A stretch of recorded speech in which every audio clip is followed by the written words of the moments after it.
Hey everybody, what's up? Okay, Mike Nagoda here. It's Friday. It's time for whatever I feel like Friday. And to be honest with you, I've had a bit of a rough day, so I decided to go with an artist who I know is going to cheer me up almost immediately. And it's an artist we haven't reacted to before, but it's an artist near and dear to my heart. That artist is Robert Randolph. Now, if you don't know Robert, he was coming up when I was just getting my start playing guitar back in the early 2000s and around 2000, something like 2002, 2003, something like that. And I'll never forget it. I saw a news report about him on the TV and about the pedal steel. And I heard this really distorted slide guitar sound. And I thought, holy crap, what is that? I gotta know what that is. So I think for my birthday or Christmas that year, my folks got me a couple of Robert Randolph records. They got me his first studio album, Unclassified, which is a great record you all should check out. But the other thing they got me was Live at the Wetlands, which was his very first release. And on that live record, there's a tune called Ted's Jam. It was the first Robert Randolph tune that I ever heard. It was probably the first tune that I ever heard with steel guitar in it and slide guitar in it. And that's what really got me into slide guitar and steel guitar was Robert. Robert Randolph was my first big influence. I got my vibrato from him. I owe a great deal of what I do to Robert and to the sacred steel tradition, that kind of gospel pedal steel tradition, lap steel tradition that he comes out of. That comes out of the Pentecostal churches, the Black Pentecostal churches. So I thought for today, we're going to be reacting to Ted's Jam, the very first Robert Randolph tune that I ever heard. But we're going to do the version that's live at the Java Jazz Festival in 2012. Okay? So this is going to be a treat for me, and I hope for the rest of you. So please, before we start, hit the subscribe button below. Ring the bell to get notified when I post a new video. Give the video a like and leave a comment. Let me know what you think of Robert. And I really hope you enjoy this. I'm pretty sure I know most of the lineup in this band.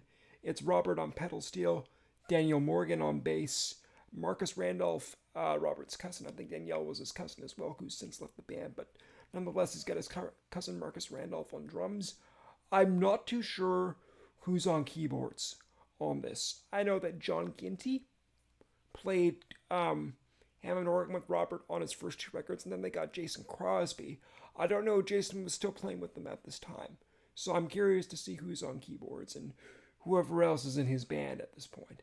So without further ado, here is Robert Randolph and the Family Band doing Ted's Jam live at the Java Jazz Festival in 2012. Let's go.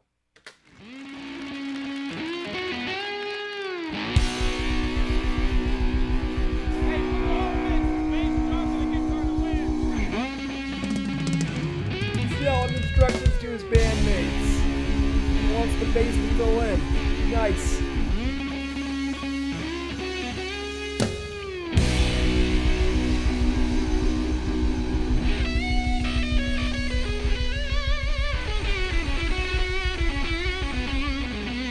Oh.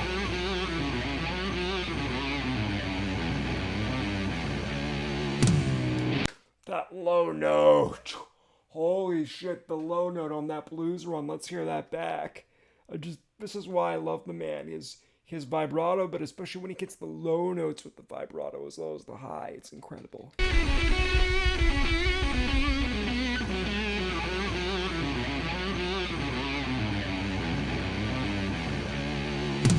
Oh, that's amazing. Nice tremolo picking. Bass is joining in. Just putting this in your monitors back in. Nice fill from Marcus. Oh, I don't know if that's Marcus Randolph.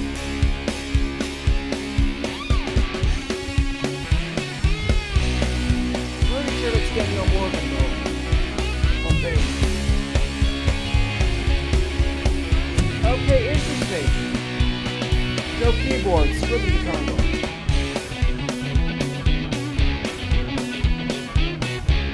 So groovy.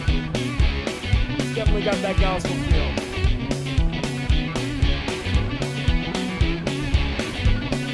Remember, just keep time on 2 and 4.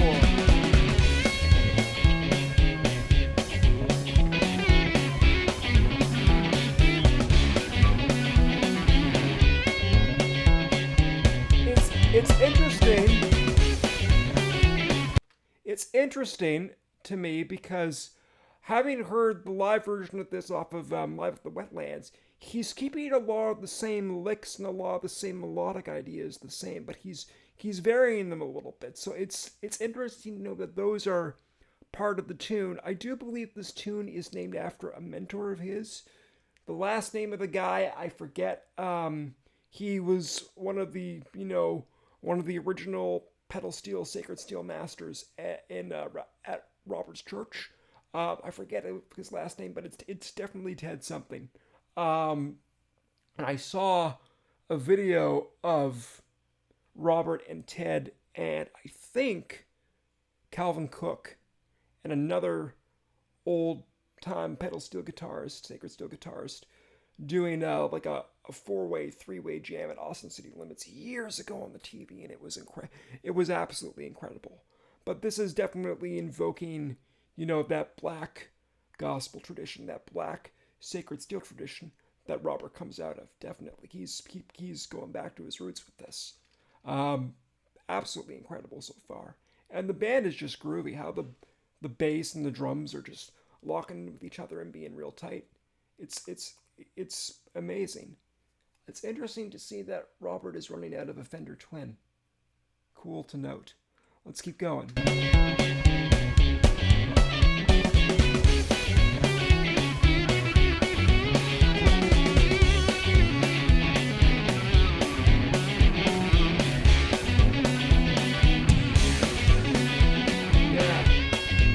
One thing that I love about his licks is he's holding that note and then playing off of it. And if you notice with his pentatonic runs, he's mostly sticking to the groove and just locking in. He's not doing anything too fancy. It's all about the groove and the rhythm. Serving that.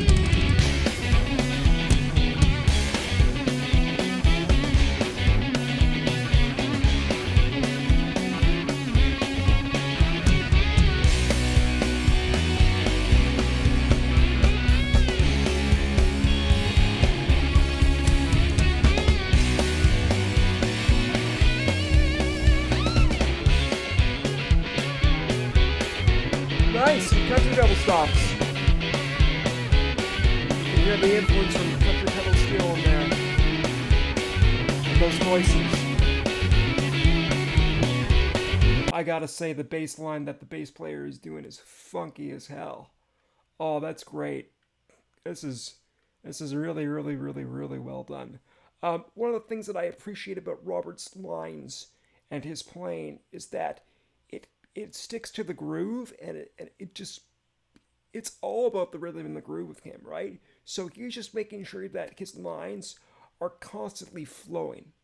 He's got this constant flow of ideas, and that makes sense to me because one of the things that I know about Robert, and one of his big influences, was Stevie Ray Vaughan.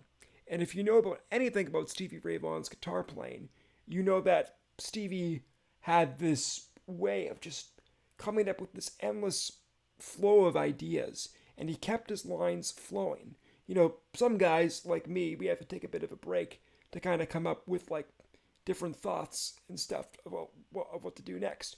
But guys like Robert and SRV, they can keep their ideas just flowing, and the flow just constant, smooth, uninterrupted, and just serving the groove and the song overall. Great stuff. Let's keep going. Love these double stops.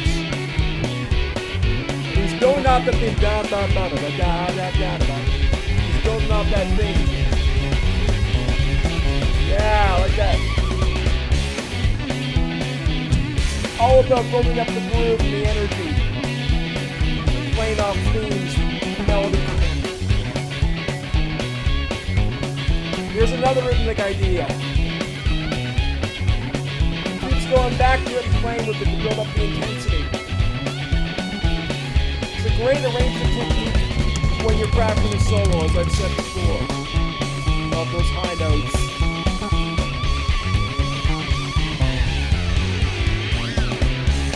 I love those crazy harmonies he's getting with the up high with the slide, and I love how he just keeps holding that note, that upper note. One of the things about the sacred steel tradition that Robert comes out of is the reason that they got pedal steels and lap steels was in the 30s when a lot of these black churches were coming up in the Pentecostal tradition. I believe it's the House of God is the specific sub-tradition of the Pentecostal tradition that Robert is a part of. But one of the things that I know is that when these churches were starting out in the 30s, how this tradition of the sacred steel came about, what the pedal steels came about, is because the black churches were too poor to actually afford Hammond organs, okay? So they got pedal steels and lap steels, which is what they could afford. And one of the interesting things is when Robert goes up high with that high note, right, it kind of reminds me of a Hammond player and how a Hammond player sort of, goes and holds the top note of the organ and just milks that top note, especially in the gospel tradition and in the blues tradition. And so it's almost like they're translating that idea from the Hammond to the pedal steel. At least that's the way I hear it to my ears, and that's the connection that I'm making. I don't know if anybody else hears that, but that's what my ears are picking up on, is that link. Let's keep going.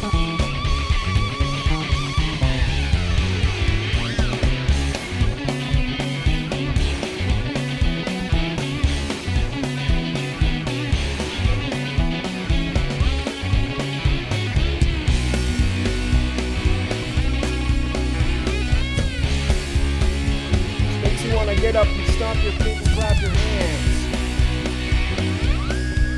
I love that note. It's great. Bass solo.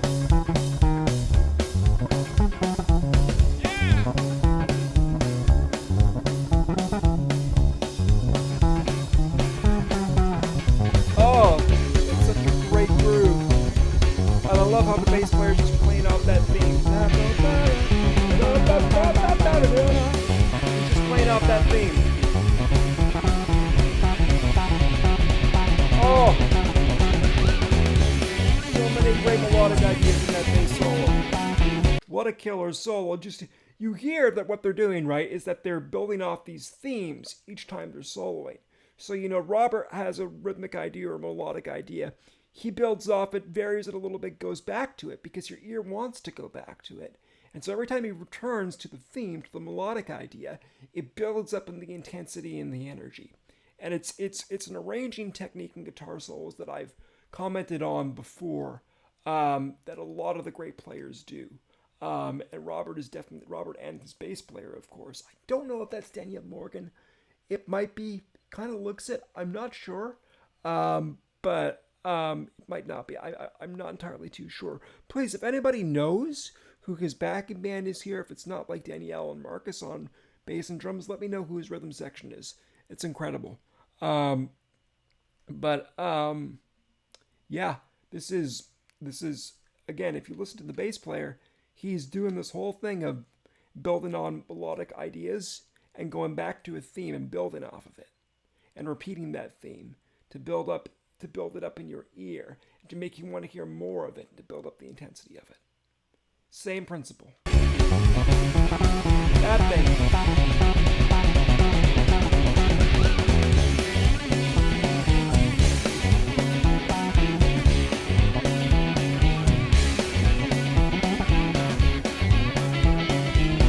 Nice octaves.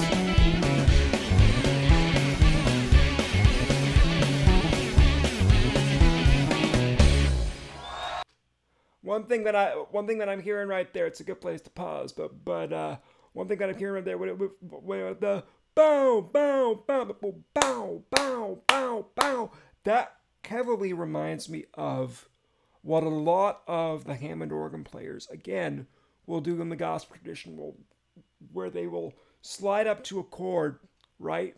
And then slide back and kind of get these shouts going with the organ. And I don't know if I'm just like crazy and I'm just imagining this, but I can definitely hear that link between the Hammond organ gospel tradition and the pedal steel gospel tradition here. And I can sort of hear what a lot of the sacred steel players were thinking when they were trying to like replace the organ with the pedal steel and maybe take some of those ideas of, that Hammond organist in the black gospel tradition would use and translating that onto pedal steel and lap steel. Might just be me, and I might just be hearing things that aren't there, but I don't think I am. So let's keep going.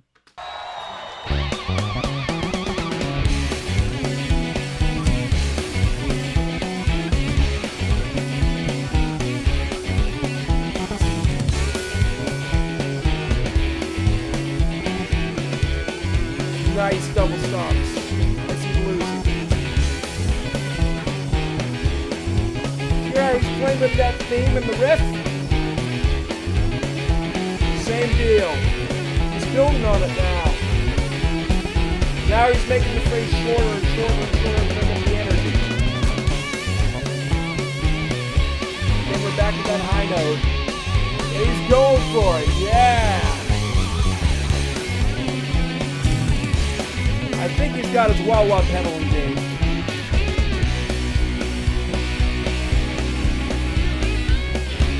I love how the bass player is just doing straight quarters. I love how the drummer was banging out the quarters there.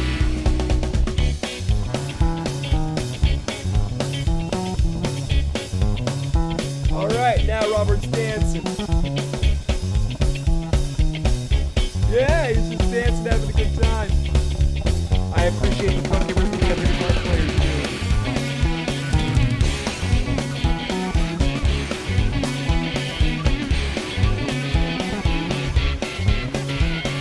Oh! Very interesting harmonies in those drums. Those are really, really, really interesting harmonies. Usually when you tune a pedal steel, I'm not sure what tuning Robert uses. I think he's playing a 13-string pedal steel at least. Some of them go up to 15. It's pretty crazy. But like usually they tune it to some variant of like E9 or E13. I'm really not sure what Robert is tuned here to. So if any of you know what Robert's tuning is, I'd be very curious. But these interesting double stop harmonies that he's doing are really wild. Listen to this. Right about here, coming up. Right here. I love the dissonance and the harmony within them at the same time. It's nice. Oh, that's just making me smile.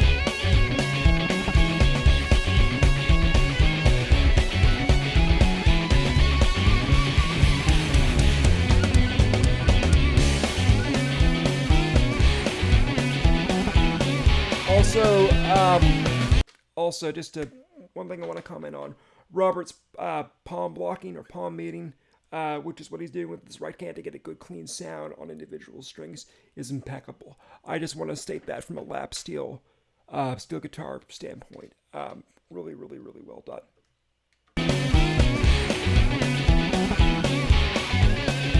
There's the wah.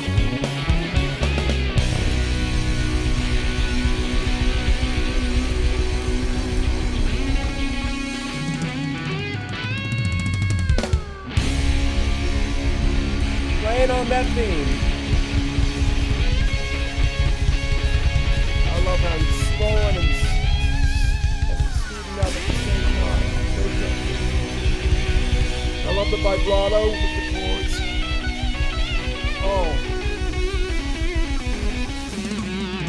Oh my God.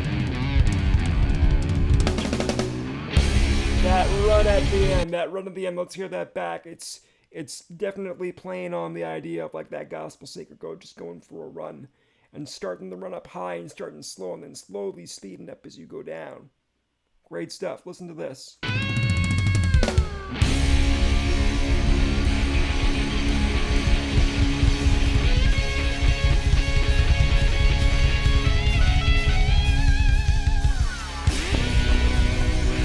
I love the slow vibrato with the bar as well.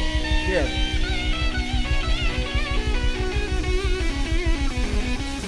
Oh, that's a great blues run. Just milking it.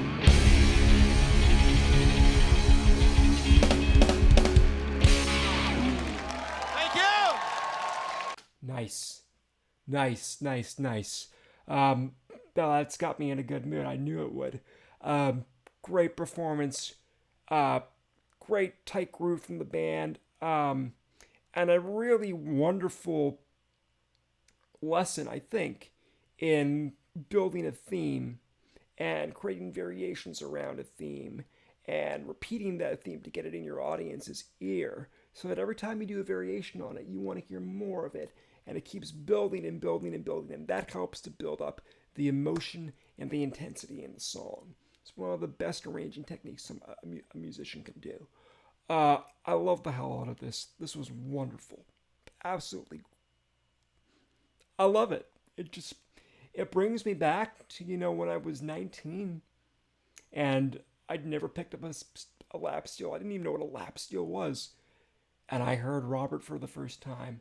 And I was like, oh my God, what is this sound? I have to know what this sound is. And that got me down the rabbit hole. So if you guys ever have a chance, if y'all ever have a chance, please go get yourself a copy of Live at the Wetlands, the very first Robert Randolph and the Family Band record.